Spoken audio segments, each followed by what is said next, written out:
Ladies and gentlemen, I am Corion, your witch in residence, and today I'm going to do something a little special. Seeing as how it's Pride Month, and seeing as how the community is very well represented in my subscriber base. Hi, everybody. Um, I just wanted to do something a little different. I thought it would be very nice to try to bring everyone together. So, what I want to discuss this month for the next 3 or 4 episodes is movies that are labeled as queer movies, but I feel are approachable to everyone. Now, I am not saying that you're going to love every one of them. I know a lot of you guys are sci-fi fantasy people, and some of these aren't necessarily in your genre, but I would recommend at least giving it a chance because these stories are approachable to anyone. And I'd like to see you guys give it a try. Now, I managed to start this off with a bang this time and get something really special together because I have today my very, very lovely friends, Kamran Pasha and of course Charlotte.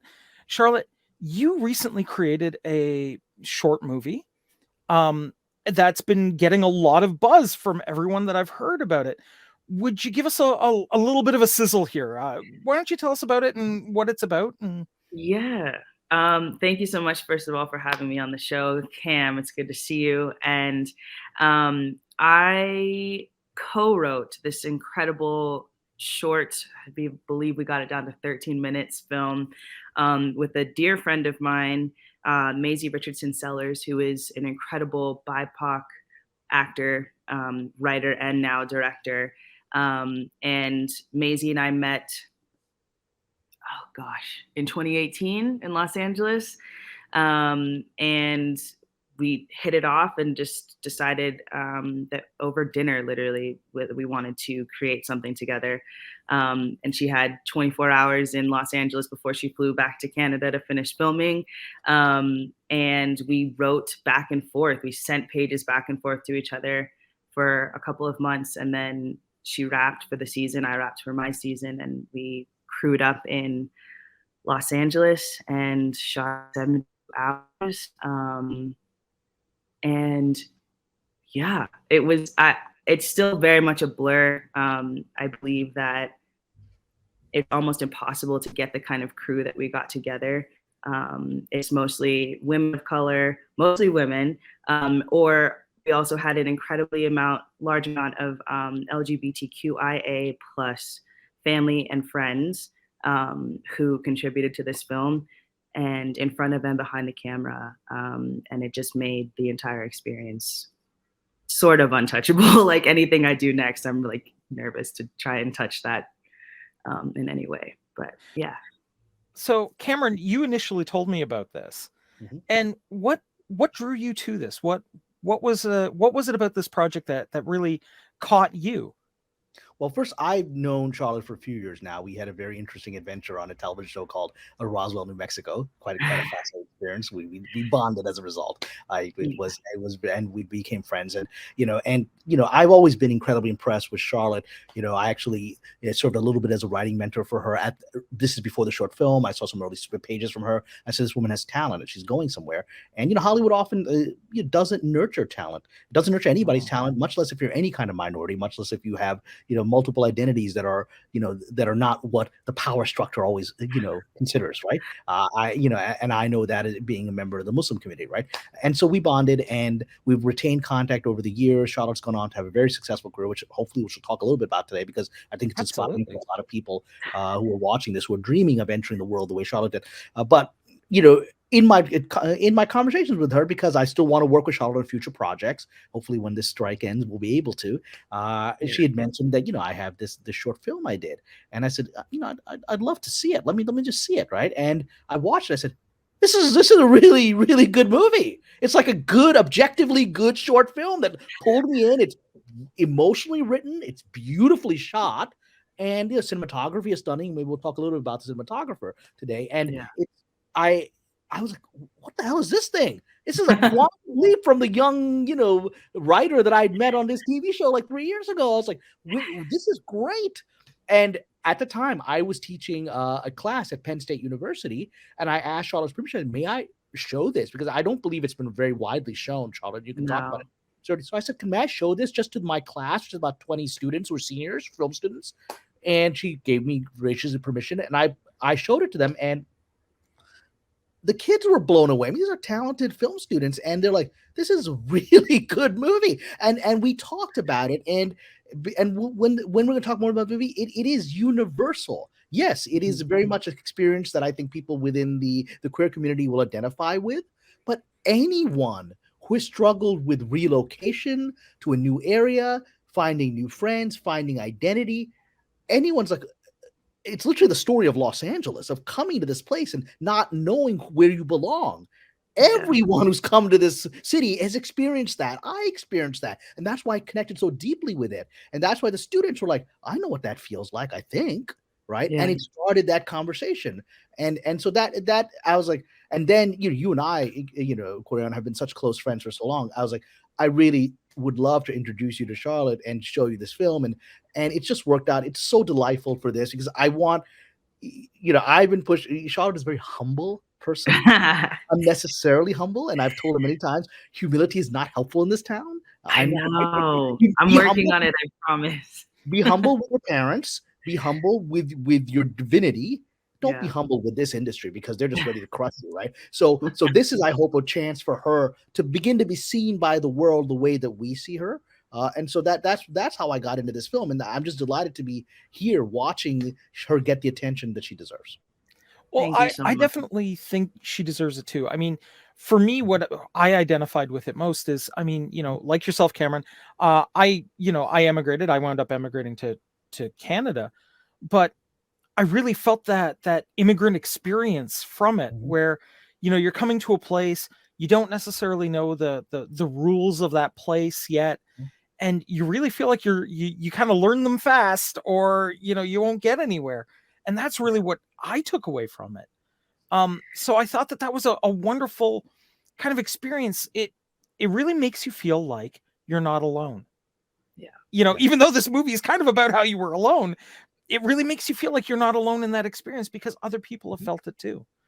And I'm so glad you mentioned that, particularly that feeling that it invoked for you, because both Maisie and I were technically new and immigrants, if you will, to Los Angeles. Maisie herself is from the UK. So, and then we were both just trying to capture and explore this feeling of otherness and how it isn't just for one community, but it is specific to quite a few communities in a different amount of boxes that I check, that Maisie checks. And but it's actually really heartwarming to hear that you resonated with kind of the second or third main character, if you will, the undertone of what we were trying to get across. Well, I mean, and that's what I kind of like to do with my channel is, give people a perspective that they may not have necessarily looked at something with the first glance, right? A lot of times, we watch a movie and we experience it and we know there's something deeper there, but we can't quite put our fingers on it. And I definitely got the feeling with this movie that there was something deeper. And I actually had to watch it about 2 or 3 times to make sure I got it all because, it's a wonderful movie. I feel like I wish you had the 2.5 hours you deserve to properly tell this story. Yes. Right. Thank you. Well, honestly, look, I've always felt that good writing should be moved to the forefront of anything. And you've definitely got that talent there. You've got that skill. I mean, anyone that Cameron says he wants to work with is definitely in the good books. Right, like there's definitely quality there, right? Well, I'm a snob. I'm a real snob. No, I think you have a seasoned taste. You're choosy in a way that is warranted and honored by your art and your craft. Like, not everybody deserves your time. Not everyone deserves to have their art seen and worked with and helped with your time. Like, time is so precious, especially in our industry, especially as writers and creators.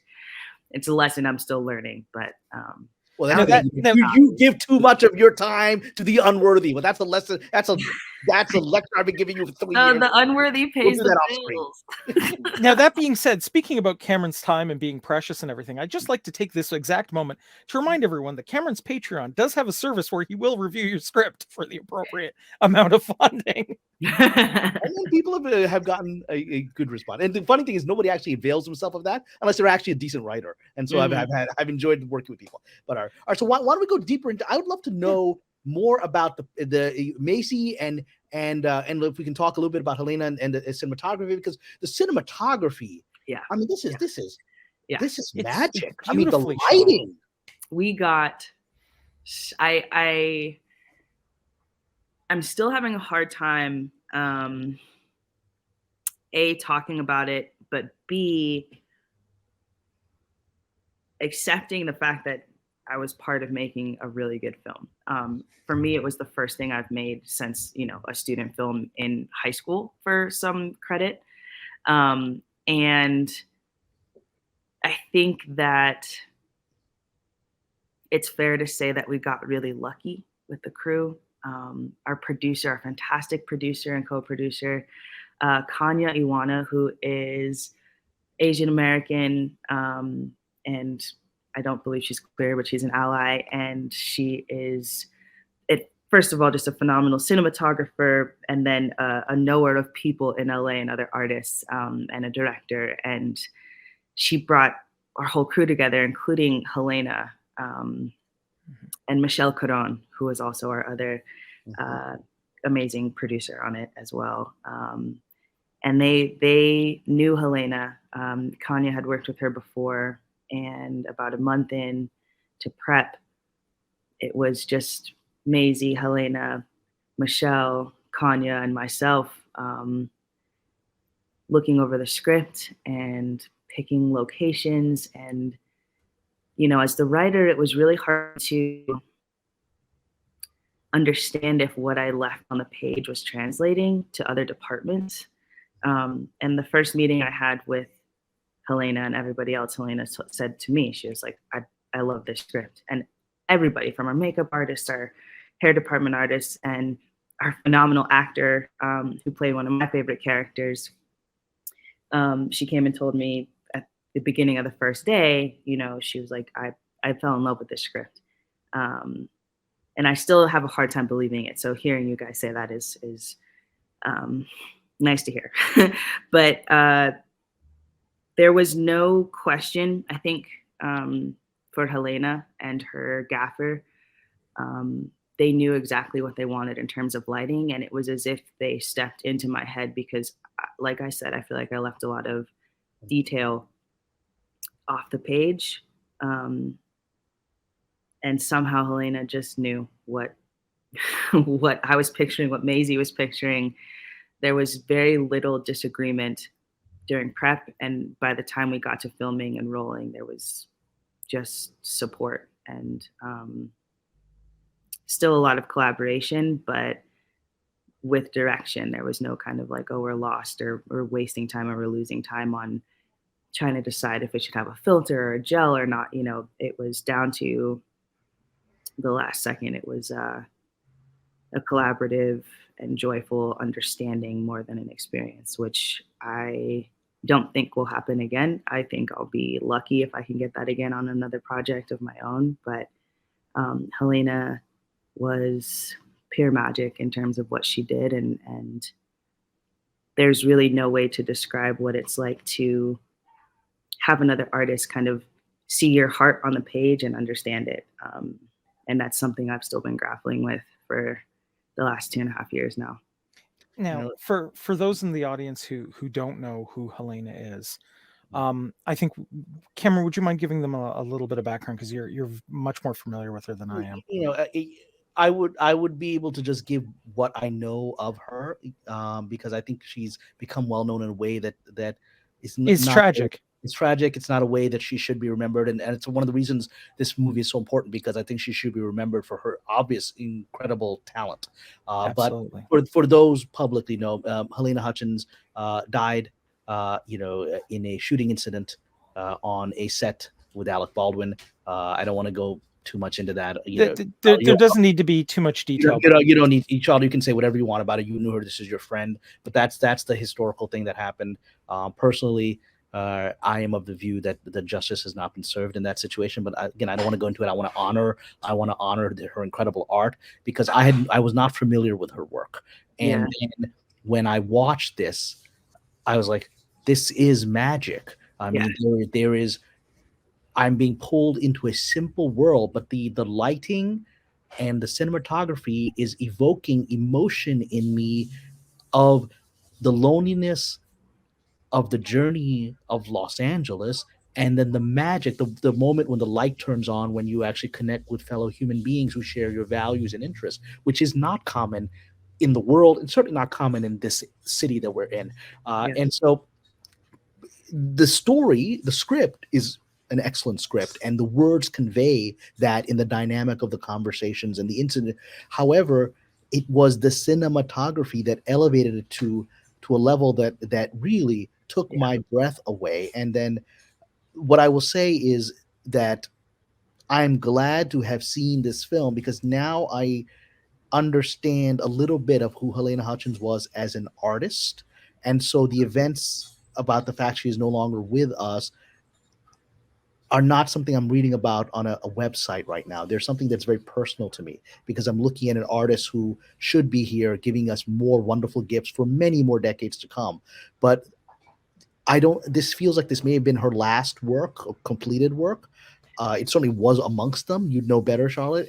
But the fact that this is the kind of thing, the fact she would throw this level of love and professionalism into a short film, she didn't phone it in. She didn't phone it. She brought her A game. This is A game stuff. When I'm looking at this is someone I would have, if I had seen this as a sample of cinematography just off of a short film, like, hire her for the show. Hire her for the show right off of this. So now I'm going to be quiet about this, because this is someone that I don't know personally. I've now seen her work. You can say anything from the heart you want about her, because part of what we hope to do with this video is for people to know what an artist she was. Yeah. Some of the details around the time that she was killed are incredibly murky, heartbreaking. We had just on the 19th or the 17th, I believe, of October, I was home in New Mexico, and our film was premiering at the Santa Fe now the Santa Fe International Film Festival. And she was in town filming for Rust, so she couldn't come to the premiere on Friday night, but we had made plans to see each other and get coffee Monday after I spoke on a panel on Sunday. And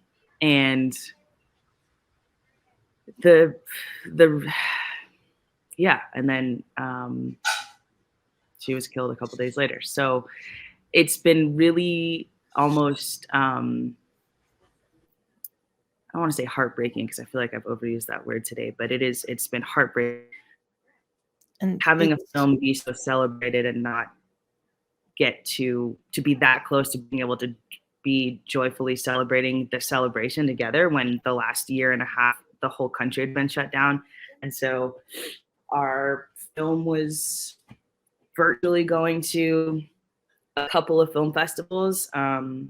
And then we pulled out of a bunch of other ones, because we wanted to do the in-person celebration with the crew and the cast, who is untouchable. And absolutely. Like, I would, years from now, I wouldn't be surprised if, when somebody asks you for your writing resume, if you just took a copy of this video, put it on their desk, and walked away like you had dropped the mic, because that would 100% work for anybody on this film. It was Helena did fantastic. The heaviest of lifting, and it's like you said, Cam, I don't think she felt burdened by it. I think I can't speak unfortunately on her behalf, but just based on how joyous, chaotic, and joyous every single day of filming was and prep was, we were just truly enjoying making this art and bringing the story to life together.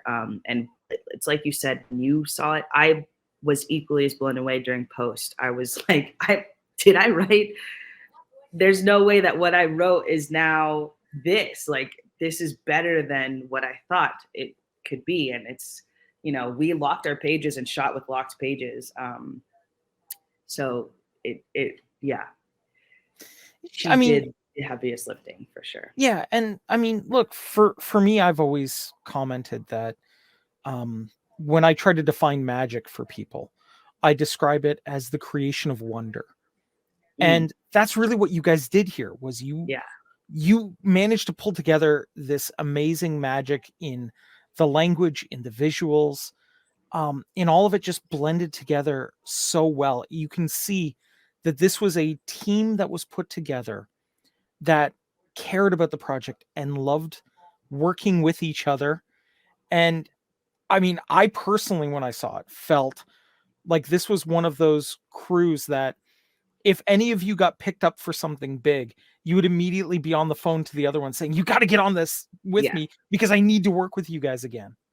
Definitely. That was the intention. And I believe, we're all still just kind of trying to find our creative and personal footing again since the pandemic of 21 and then, or 22, 21 and Helena passing in 2021. We've all just tried to gone to the winds. Yeah. I mean, Maisie and myself are no longer in Los Angeles right now. The rest of our crew and cast is staunchly in LA, grinding, making really beautiful art with their own new crews. But I mean, the intention when I left that set, our own set of Sunday's Child, my intention was like, oh, I only want to work with this same people, this same crew for everything that I do. And then the world had other plans. well, one of the things does. Well, it does. And one of the things I've learned in my own experience, both in television, I've directed my own short film, is, crews become a good crew becomes a family, right? Yeah. And you and I have worked in circumstances where people talk a lot about family and maybe they meant a dysfunctional family or an abusive family. So, but a good crew is a healthy family. It's have each other's back, right? There's this wonderful movie, Day for Night, which is one of the great movies, golden age of Hollywood. Francois Truffaut did this movie about making a movie, about making a film and all the chaos involved in it.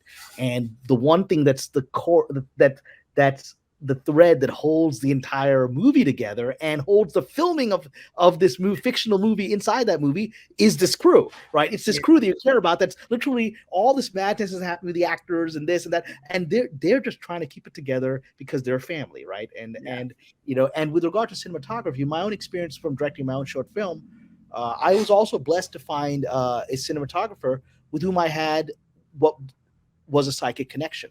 And this is what I think. A true DP, a true cinematographer has to be a bit of a psychic. They have to be. To be good at this, you have to be able to not just read what is on a page, but be able to visualize it in a shared visualization that is often very difficult for writers and directors who don't know how to communicate the image in their mind. My experience with my cinematographer, my short film was when he read my script, we sat down and I just asked him, what are the movies you see in your mind when you look at my script? How would you shoot it? What movies? And he listed every single movie that was in my mind. And I hadn't said a word. I said, this is the guy, right? Yeah. And then on the set, it was literally like, what do you think about this? Could this be, and he would finish my sentence like, yeah, I think we need more like Psycho Hitchcockian shadow there. He would just finish the sentence. Right. Yeah. And it seems like Helena was that as well in this circumstance. And I think the great cinematographers are psychics. And that experience happened in a sense that none of the planning and prepping was solo. We all did it together. And the first Kanya put the idea out. She said, hey, let's all just get lunch. No prep. Let's just meet first. Let's get lunch. Talk script if we want to down the road, but let's just all get to know each other. So we shared our experiences. Helena also being an immigrant to this country, being a strong woman, having an incredible past prior to this other profession of being an amazing artist. Her and Kanya are both moms, so they talked about that. Like there was so many dots of humanness as well as artistry that just connected, and it just made the collaboration so much smoother, and felt honest. And I think it comes through in the script and also in the film itself and the finished. Well, I do have one more question that I think is going to be the most important question I can ask in this whole interview. Oh, geez. Would it be possible for me to get a link from you so that my audience can view this video too? Oh, yes, please. Yeah, absolutely. Because especially Kamran, like you both said, this film needs to be seen. And it was celebrated well when it was released, but we just got lost in the COVID and the more COVID and the openings and the shutting downs. And then it was just exhausting to like exist. So we didn't even try to push this film even more. And I just want to celebrate it. I believe every single member that cast and crew and donors that put their time, money, heart, and soul into this film deserves to be celebrated. And obviously, I'm biased, but I think it's some of Helena's best work. Well, normally in these videos, as with every YouTube personality you ever see, they ask people to like and share the thing. I'm not going to ask that this time. I'm going to ask that when you find the link in the description of this video, guys, please share this short film out. Okay? Share it to everyone. Anyone that you can think of that might find this interesting, please share it out, because that to me is going to be the most important thing we can put out there. See it yourself. If you like it, share it out everywhere so that we can get a second renaissance for this film out there and into the public consciousness. Thank you. I appreciate it already. Well, we're going to try, right? Charlotte, Kamran, I want to thank you guys very, very much for coming on today and speaking from the heart and giving us a bit of a perspective on how this all came together and kind of the magic that happens behind the scenes. Whenever I end a video, of course, since you're new, there is a statement I always make, which is, of course, sign off. Yeah, a little bit of a sign off, right? Okay. Merry meet, merry part, and merry meet again. Take care, everybody. Bye-bye. Thank you so much.